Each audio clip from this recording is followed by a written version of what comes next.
At my baby shower, my mother-in-law stood up, raised her glass, and with a smirk said, "Let's hope the baby looks like our side." Everyone laughed. My husband chuckled. I just smiled, because I knew something they did not. I reached into my purse, pulled out an envelope, and calmly said, "This is the paternity test, the one she begged me not to take." I opened it right there, in front of every guest, and when they saw what was inside, the room went completely silent. That was the moment everything changed. My name is Claire Matthews, and I am 31 years old. I live in Charlotte, North Carolina, and I work as a graphic designer. I have always been the type of person who avoids drama, keeps her head down, and tries to do the right thing. But sometimes, no matter how hard you try to live quietly, life drags you into chaos. And sometimes it comes wearing pearls and a smug smile, pretending to be your family. It all began when I met Daniel Miller. He was charming, tall, and had this quiet confidence that made you feel like the world was not such a bad place. We met at a mutual friend's barbecue 4 years ago. He was 33 at the time, a software engineer, and I was immediately drawn to how grounded and kind he seemed. Within a year, we were married. I was over the moon. He came from a tight-knit family, at least that was how he described them. I should have paid more attention to the red flags back then. The first time I met his mother, Karen, she smiled at me like she was sizing me up for a dress she knew I would never fit into. She was polite in front of Daniel, but cold when we were alone. She used phrases like, "Our family has high standards," or, "We just want what is best for Daniel," as if I was some outsider infiltrating their bloodline. I tried to ignore it. I tried to be the bigger person. Daniel always said, "She just needs time." I gave her time.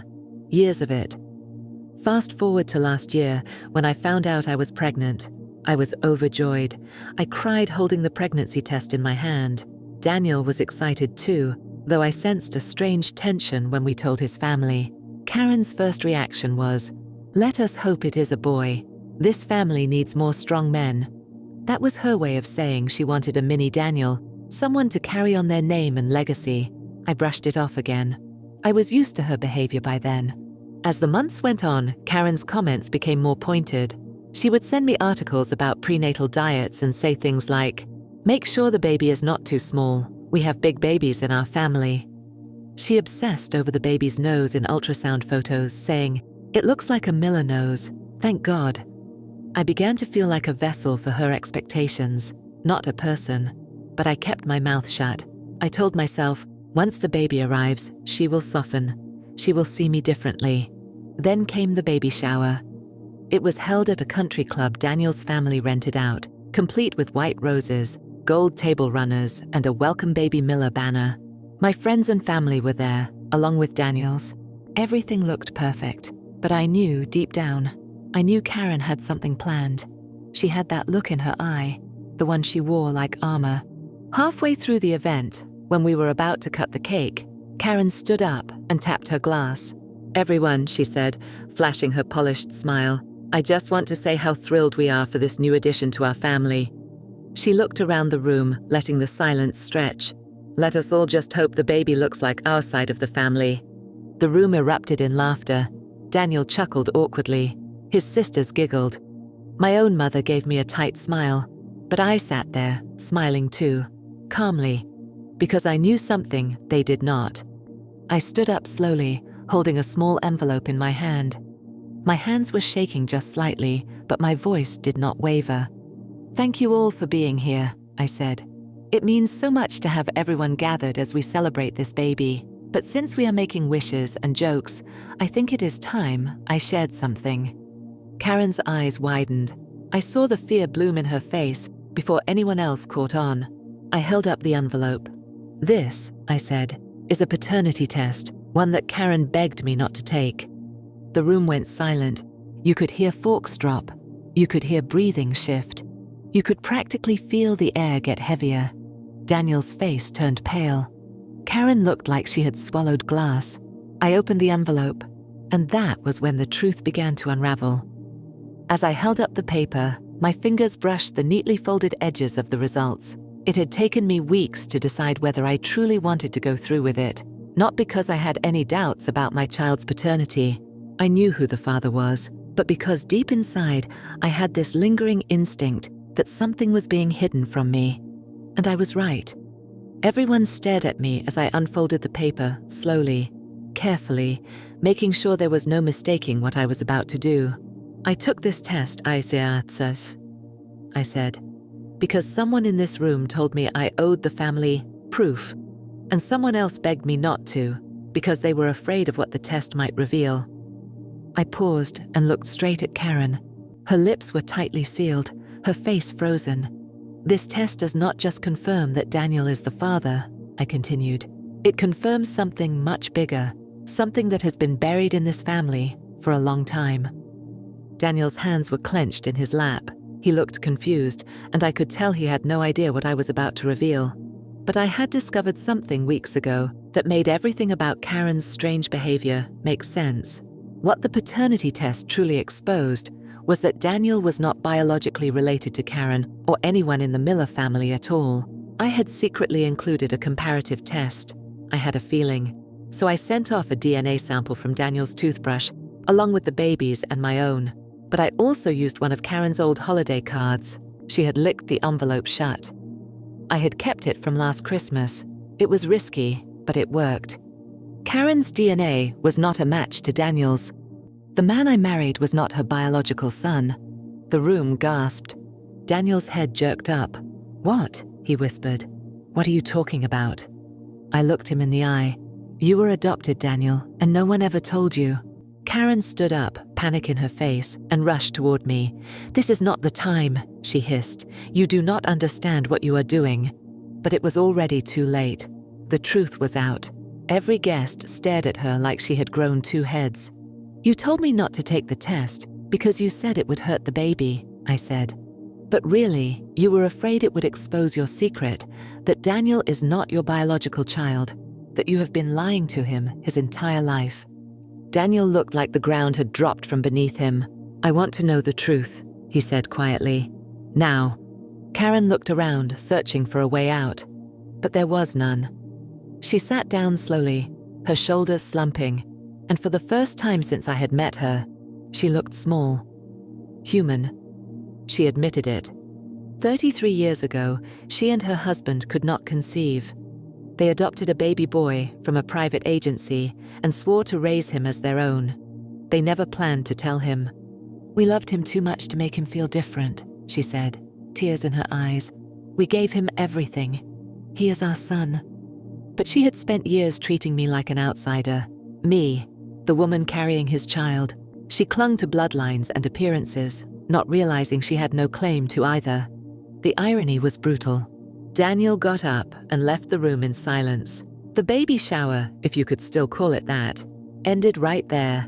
Later that evening, Daniel and I sat in our living room. He was still reeling. "I feel like I do not know who I am anymore," he said. "Everything I believed about myself was a lie." I placed my hand on his. "You are still the man I married. You are still the father of this child. But you deserve answers.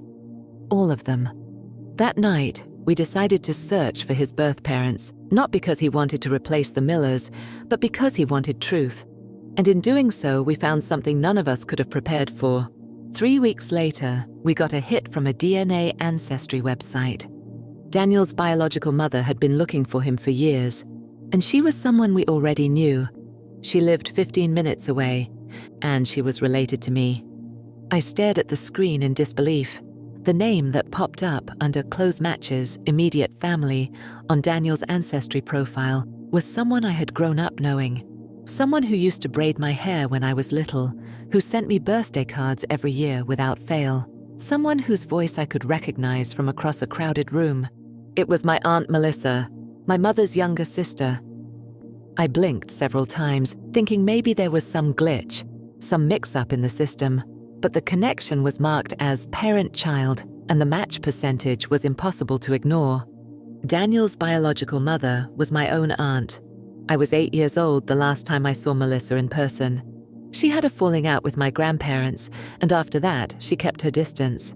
I only ever heard bits and pieces, stories whispered behind closed doors about a teenage pregnancy and the family sending her away.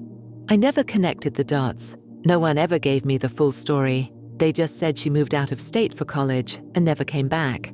Until recently, when she relocated back to North Carolina and unknowingly ended up just a few miles from the son she gave up over 3 decades ago. I sat frozen in front of the laptop as Daniel paced the room behind me, trying to make sense of it. "Your aunt is my mother?" "Yes," I said, my voice shaking. "And that means—" We both realized it at the same time. If he was her son and I was her niece, then we were related. By blood. I felt the color drain from my face. Daniel stopped pacing. "No," he said. No, that is impossible." I clicked through more details, trying to see the breakdown, trying to figure out exactly how close we were. The results clarified that Melissa was Daniel's mother, but we had different fathers, and since Melissa was my mother's sister, Daniel and I were technically first cousins. I felt sick. We had been married for 3 years. We were expecting a child, and no one had told us any of this. Karen had known. She had known who Melissa was. She had known about the adoption. She had even run into Melissa at the grocery store months ago and acted like she had no idea who she was talking to. Melissa later confirmed it. She looked me dead in the face and said, "You have the wrong person," when I said I recognized her. She told me on the phone. Karen had intentionally hidden Daniel's origins, not just from him, but from me, because if she admitted where he came from, the truth would have tied back to my family, and that would have been too messy, too shameful. But the truth always finds a way out. We sat down with Melissa the following week. It was awkward, tense, and surreal. She cried the moment she saw Daniel. She apologized over and over. She had been forced by her parents to give him up when she was 16. "They said no one would want me if I kept a child," she told us. "They sent me to live with a family friend out of state. And the adoption was handled privately. I never even held him." Daniel sat stiffly at first, but as Melissa showed him old journal entries, letters she had written but never sent, and even the faded ultrasound photos she kept all these years, something softened in him. He did not hate her. He just wanted answers. She gave him every one. But as soon as the meeting ended, another harsh reality set in. Our child. Was this going to be dangerous? Was there any genetic risk from us being related, even if just by one parent? I called a genetic counselor the next morning. She reassured me that first cousins with different fathers had a relatively low risk of complications in their children. It was not ideal, but it was not catastrophic either. Still, it felt like everything about our lives had been flipped inside out. Then came the final blow. Daniel received an envelope in the mail. It was from Karen. She did not call. She did not visit. She sent a letter. Inside it were photographs of Melissa as a pregnant teenager and of herself holding newborn Daniel in the hospital. "They gave him to me seconds after he was born," she wrote. "Your grandparents handed him over like a gift, and I never said no, because I was desperate. I could not have children, and I wanted to feel like a mother." But what broke me was the last line of her letter. "I always feared you would find out, not because I thought it would hurt you, but because I knew you would choose her over me." The selfishness of it crushed me. Daniel said nothing for hours. Then, without warning, he went upstairs and pulled out all of our photo albums, every childhood memory Karen had given him, and he placed them into a box. He told me he did not know what to feel. He was mourning a version of his life that never really existed. I understood. But the final twist had not arrived yet, because 1 week later, Karen showed up at our door, not to apologize, but with a lawyer. She was filing for grandparent rights. I opened the door expecting another tearful plea, maybe even some long overdue remorse. But what I saw standing on our front porch made my blood run cold. Karen, and a man in a charcoal grey suit holding a stack of legal documents. "I am here to serve you," he said flatly, handing Daniel the envelope. Karen stood behind him with her arms crossed, lips tight, and not a trace of guilt in her expression. "You gave me no choice," she said calmly, as if she were doing something noble. Daniel tore open the envelope and read in stunned silence. She had filed for grandparent visitation rights, citing emotional distress, a disrupted familial bond, and fear of being cut off from her future grandchild. The audacity of it left us speechless.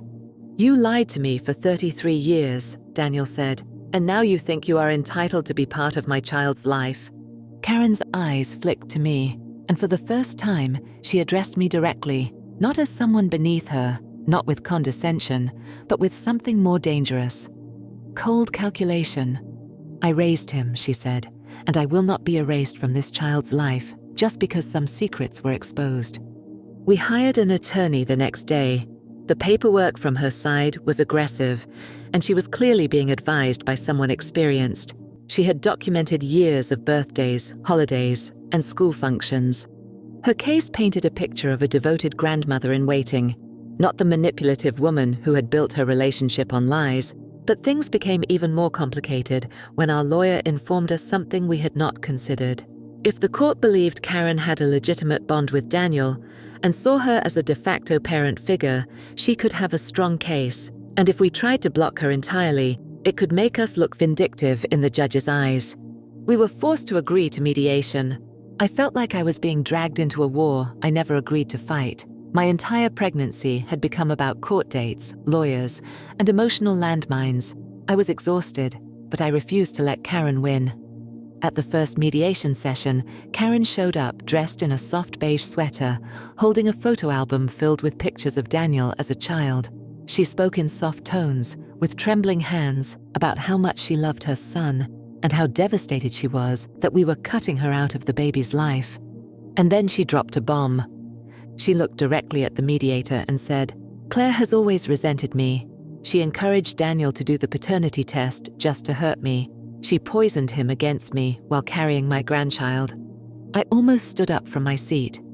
The mediator turned to me, waiting for my response. I kept my voice steady. "I did the test because she begged me not to, because something felt wrong, and I was right." Karen smiled faintly. "Of course you think that. You have always been suspicious of people who love too hard." It was clear now, she was not interested in reconciliation. She wanted control. But that was not the twist that changed everything.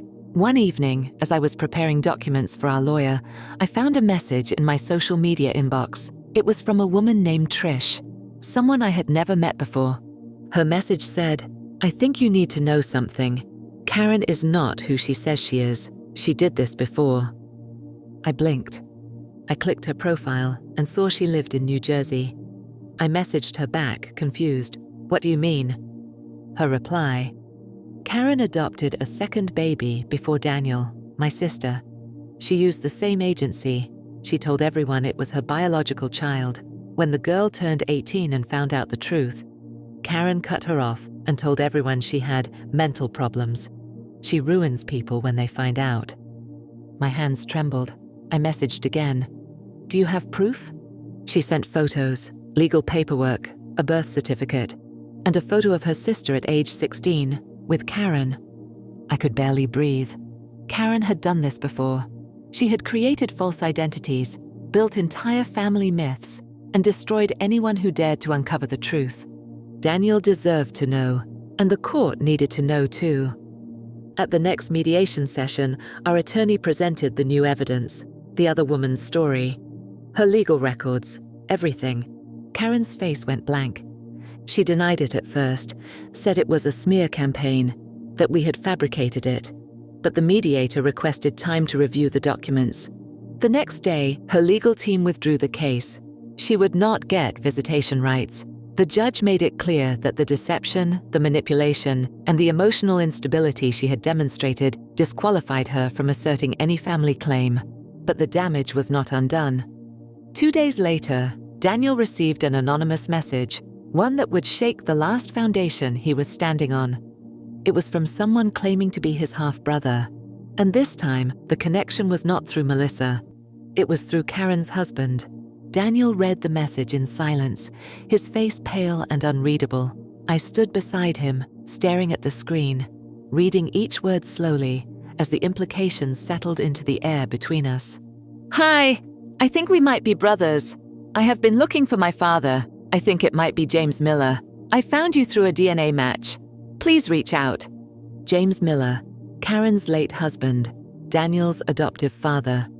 Daniel stared at the name for a long moment before quietly saying, "This cannot be real." but it was.